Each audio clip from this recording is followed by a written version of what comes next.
ओम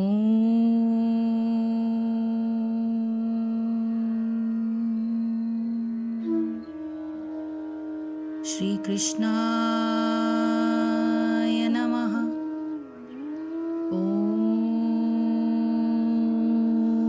श्री वासुदेवाय नमः। ओम श्री गोविंदाय नमः। इष्टान् भोगान् हि वह देवा दास्यन्ते यज्ञभावितः तै दत्तान् अप्रद्याय एभ्यः यः भुङ्गेतस्तेन एव सः। इष्टान यानी वांछित, भोगान जीवन की जो भी आवश्यकताएं हैं भोग की, ही यानी निश्चय, वह मने तुम्हें, देवा देवतागण दास्यन्ते प्रदान करेंगे, यज्ञ भाविता यज्ञ संपन्न करने से प्रसन्न होकर, तय यानी उनके द्वारा, दत्तान प्रदत्त वस्तुएं, अप्रदाय बिना भेंट किए, एभ्यः इन देवताओं को, यह जो भुंक्ते भोग करता है, स्तेनः यानी चोर, एव निश्चय ही, सह यानी वह।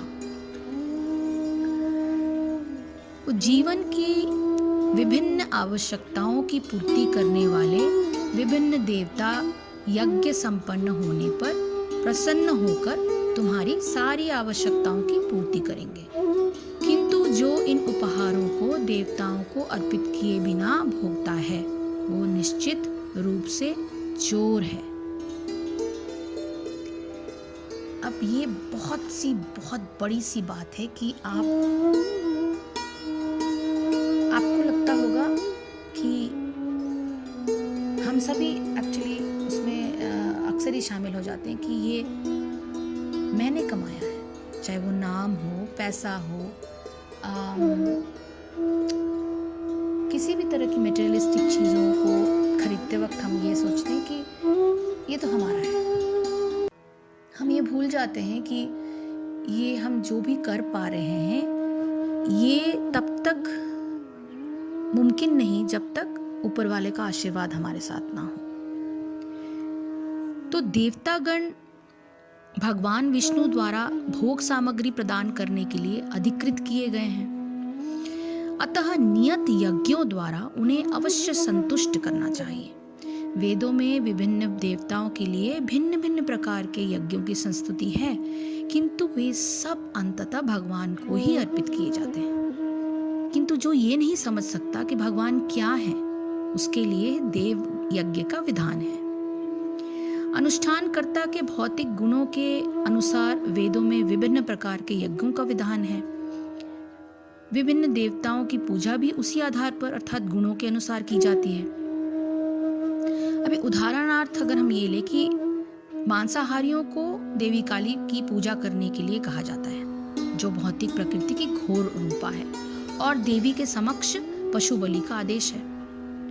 किंतु जो सतोगुणी है उनके लिए विष्णु की दिव्य पूजा बताई जाती है। अंततः समस्त यज्ञों का ध्येय उत्तरोत्तर दिव्य पद प्राप्त करना है।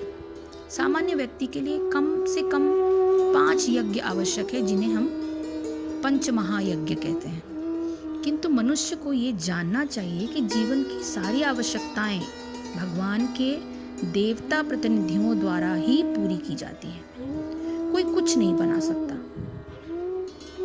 कुछ भी अपने हिसाब से अपने बलबूते पर वो नहीं बना सकता। उदाहरण के लिए मानव समाज के भोज्य पदार्थों को अगर हम लें, इन भोज्य पदार्थों में शाकाहारियों के लिए अन्न, फल, शाक, दूध, चीनी आदि है, तथा मांसाहारियों के लिए मांस आदि है, जिनमें से कोई भी पदार्थ मनुष्य नहीं बना सकता। और एक और उदाहरण ले, यथा उष्मा, प्रकाश, जल, वायु आदि जो भी जीवन के लिए आवश्यक है, इसमें से किसी को हम नहीं बना सकते।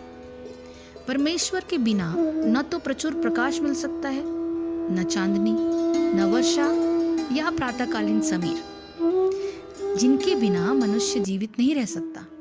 स्पष्ट है कि हमारा जीवन भगवान द्वारा प्रदत्त वस्तुओं पर आश्रित है। यहाँ तक कि हमें अपने उत्पादन उद्यमों के लिए अनेक कच्चे मालों की आवश्यकता होती है, यथा धातु, गंधक, पारद, मैंगनीज,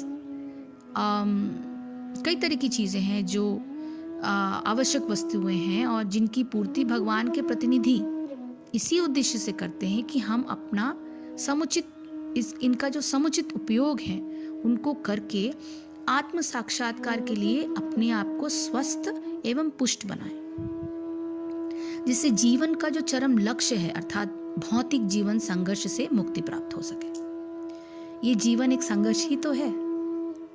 अगर हम सभी ध्यान दें कि हम सभी की जिंदगी में अक्सर ही उतार चढ़ाव लगे रहते हैं, कभी शारीरिक तो कभी मानसिक। तो इन सब से जूझने के लिए इन यज्ञों का करना बहुत जरूरी है, और जिसमें जीवन का चरम लक्ष्य अर्थात भौतिक जीवन संघर्ष से मुक्ति प्राप्त हो सके। यज्ञ संपन्न करने से मानव जीवन का यह लक्ष्य प्राप्त हो जाता है।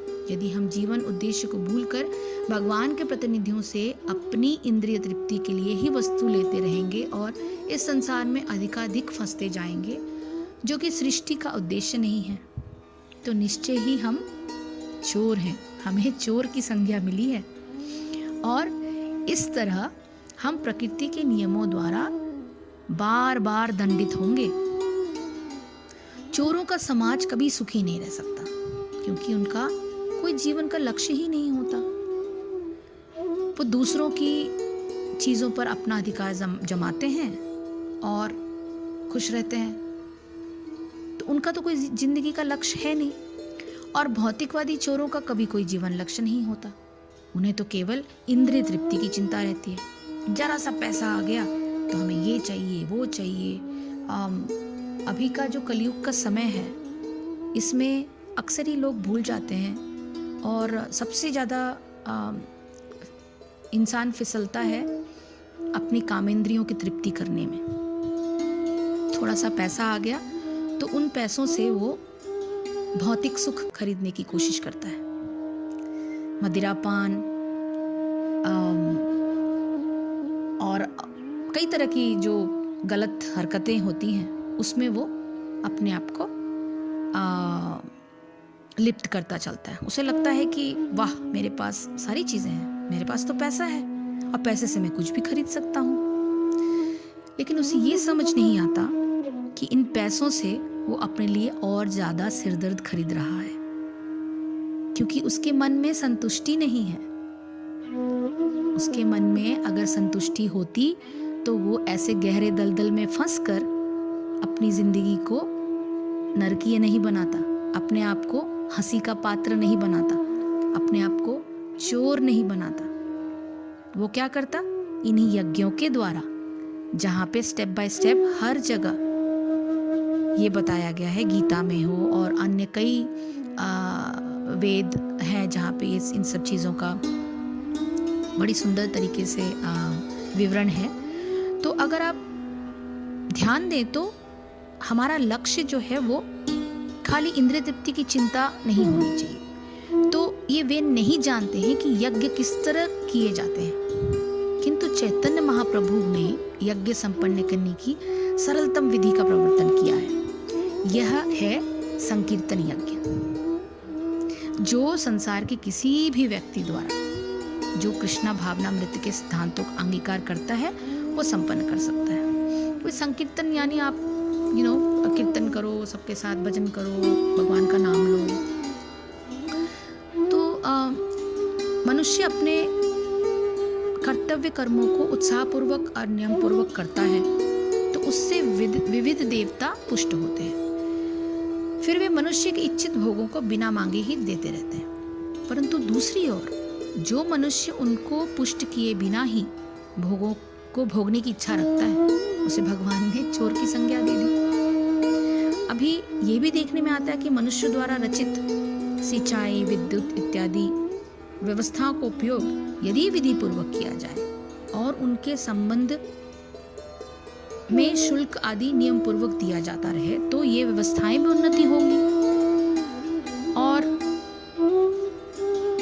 बीच में से अगर मान लीजिए बिजली काट लेने या जल प्रवाह को काट लेने और निर्दिष्ट शुल्क समय पर न देने से ये जो व्यवस्थाएं क्षीण हो जाती हैं और समाज को अत्यंत कष्ट का सामना करना पड़ता है। जब मनुष्य द्वारा रचित व्यवस्था के प्रति आदर भाव न रखने से इतनी बड़ी हानि होती है तो भगवान द्वारा रचित देव व्यवस्था का आदर न करने या उन्हें क्षीण करने से कितनी हानि होगी। इसे सब आसानी से समझ तो सकते हैं, जानते हैं, कुछ लोग जानते भी हैं लेकिन मानना नहीं चाहते, क्योंकि उनके मन में मैं यानी मैं सब कुछ हूँ, मैं का जो एक अहंकार है वो घुसा रहता है और हमारे सबसे ऊपर जो भगवान है उनके हिलाए बिना एक पत्ता नहीं हिलता, ये ज्ञान नहीं होता। तो फिर ये जो बार बार जन्म मरण का चक्कर है उसमें फंसे रहते हैं।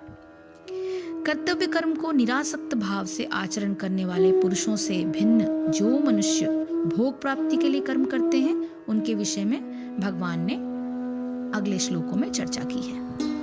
हरे कृष्ण कृष्ण कृष्ण हरे हरे, हरे राम राम राम हरे हरे।